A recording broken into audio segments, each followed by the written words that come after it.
नमस्कार दोस्तों, आज हम पढ़ेंगे प्रोपोर्शन। प्रोपोर्शन क्या होता है? दो रेशोज़ को इक्वल किया जाता है, that is called the proportion. अब अगर हम देखें, दो प्रोपोर्शन दो प्रकार के होते हैं। One is the direct proportion and another is the direct proportion, another is the inverse proportion. मान लीजिए आप एक बुक सेलर के पास जाते हैं। अगर आप x is the number of books, y is the cost of the one book is say 10 rupees. You can say if you purchase 5 books you have to pay 50 rupees. If you purchase 8 books you have to purchase 80 rupees. If you have 10 books then you have to pay 100 rupees. So the relation between those two is x1 upon y1 equal to x2 upon y2. एक की quantity बढ़ रही है तो दूसरे की भी बढ़ रही है। Such proportion is called the direct proportion. मान लीजिए एक दूसरा है इनवर्स प्रोपोर्शन। मान लीजिए एक डिस्टेंस d है 10 किलोमीटर का। ओके, अगर मैं स्पीड बढ़ाता हूँ, स्पीड रखता हूँ, स्पीड इज़ x से and time taken is y। So अगर मैं स्पीड 5 किलोमीटर पर आवर रखता हूँ, I have to take 2 hours. अगर मैं 10 किलोमीटर पर आवर रखता हूँ then you have to take 1 hour. अगर मैं 20 रखता हूँ then I have to take half hour. So as the speed increases time decreases. In this case you can say x1 y1 equal to x2 y2 and equal to x3 y3. So this type of proportion is called the inverse proportion. Either the proportion will be direct and or inverse.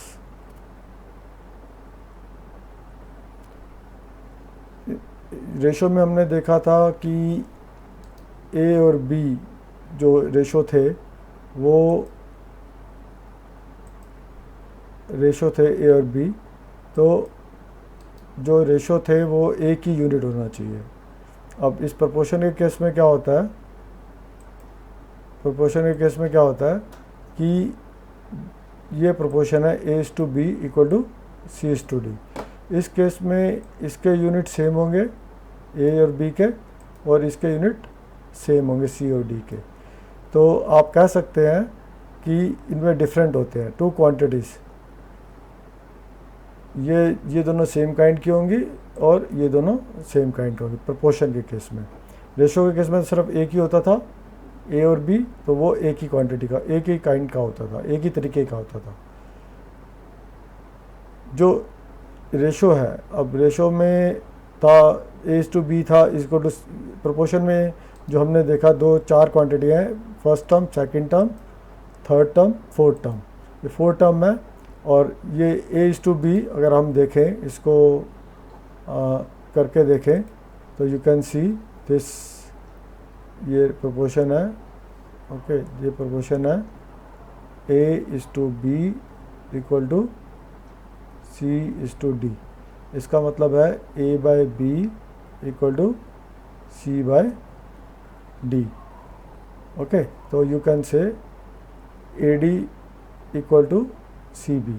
तो ये होता है mid product of the mean is product of the extreme. ये जो है ये extreme है ए और डी, इनका प्रोडक्ट मीन के प्रोडक्ट के बराबर होगा। This is the you can say formula of cross product. Okay, जब भी ये दिया होगा you can directly apply this. Extreme का product is equal to mean का प्रोडक्ट। एक्सट्रीम का product A D, okay, A D equal to C B. अगर मान लीजिए कंटिन्यूस प्रोपोर्शन है कोई, ओके, कंटिन्यूस प्रोपोर्शन है कोई, तो क्या होगा? कंटिन्यूस प्रोपोर्शन है then you can say continuous proportion का मतलब है ए इज़ टू बी, 3 है B is to C. This is continuous proportion of 3 quantity A B and C. Then इसका प्रोडक्ट, एक्सट्रीम का product is equal to this product. Then you can say b square equal to AC and b equal to root of AC. So this is another formula for the proportion.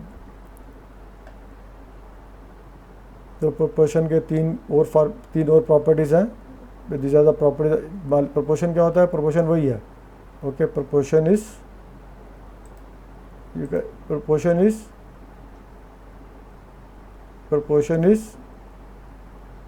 then A is to B is equal to C is to D. This is proportion. Then from here you can say A by B equal to C by D, or you can say AD is equal to BC.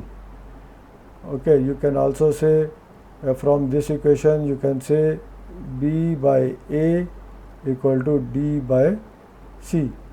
So you can say B is to A is equal to D is to C. So and also you can say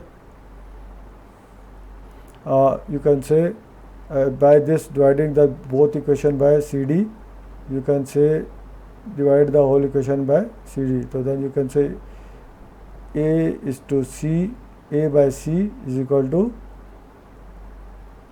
B by D. Then you can say A is to C is equal to B is to D. So these are the property. Proportion वही है, ए is to be. यहाँ से शुरू हुए और यहाँ तक एक ये आपका निकल आया. इसे कहते हैं अल्टरनेडो. अल्टरनेडो में शिफ्ट हो गया, सी बी की जगह आ गया और बी सी की जगह आ गया, और इसमें उल्टा हो गया. इसे कहते हैं इन्वर्टेंडो, और ये इसे कहते हैं बैक क्रॉस मल्टीप्लिकेशन. ओके, तो ये तीन प्रॉपर्टीज़ हैं. अब चौथी प्रॉपर्टीज़ हम देखेंगे. इसमें हम ऐड कर देंगे 1. प्रोपोर्शन वही है. ओके, तो इसमें ऐड करने 1 ऐड करने पे क्या होता है? You can say proportion is A is to B equal to C is to D.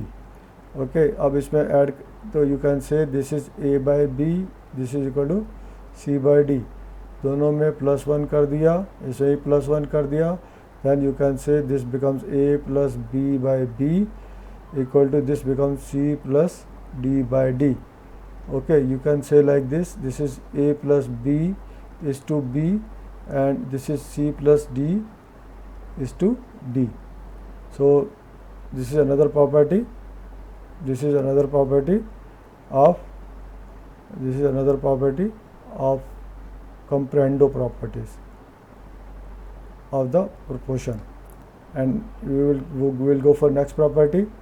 Next property say the proportion is, you can say proportion is say A is to B equal to C is to D. इनमें -1 का A by B equal to C by D. -1 इधर से कर दिया, -1 इधर से कर दिया. Then it becomes A minus B upon B, and this becomes C minus D upon D. Then this becomes A minus B is to B, and this becomes C minus D is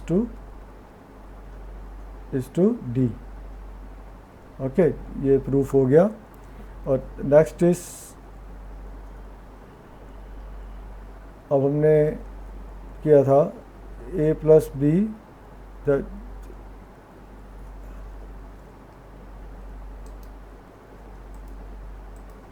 okay, तो हमने पिछले चौथी property में देखा था और पांचवी property में देखा था A प्लस बी अपॉन में B equal to C plus D upon में D. और पांचवी में देखा था हमने A माइनस B अपॉन में B equal to C minus D upon में D. तो इन दोनों को अगर हम 1 को 2 से डिवाइड कर दें, then it becomes A plus B upon में A minus B is to equal to, that becomes C plus D by C minus D. Then you can say A plus B is to A minus B equal to C plus D is to C minus D. So this is another property of proportion. Next property, last property, 7th property, वो कैसे निकालेंगे? You know, अगर कोई भी property है से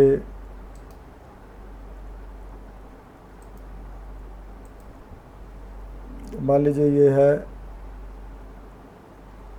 A by B equal to C by D equal to E by F. Okay, यानी कि जो प्रॉपर्टी है A is to B equal to C is to D equal to E is to F, that let it be K. Okay, then you can say A equal to KB, C equal to KD and E equal to KF. Adding all the three, A plus C plus E equal to K बाहर चला गया, then B plus D plus F. So you can say, by this equation you can say A plus C plus E divided by B plus D plus F equal to K. Then you can put this figure here, equal K equal to A plus C plus E upon में B plus D plus F. So by doing so you can find out, this is another property, sum of all the above, sum of all the bottom. This is another property of proportionality. And thanks for watching. Thank you.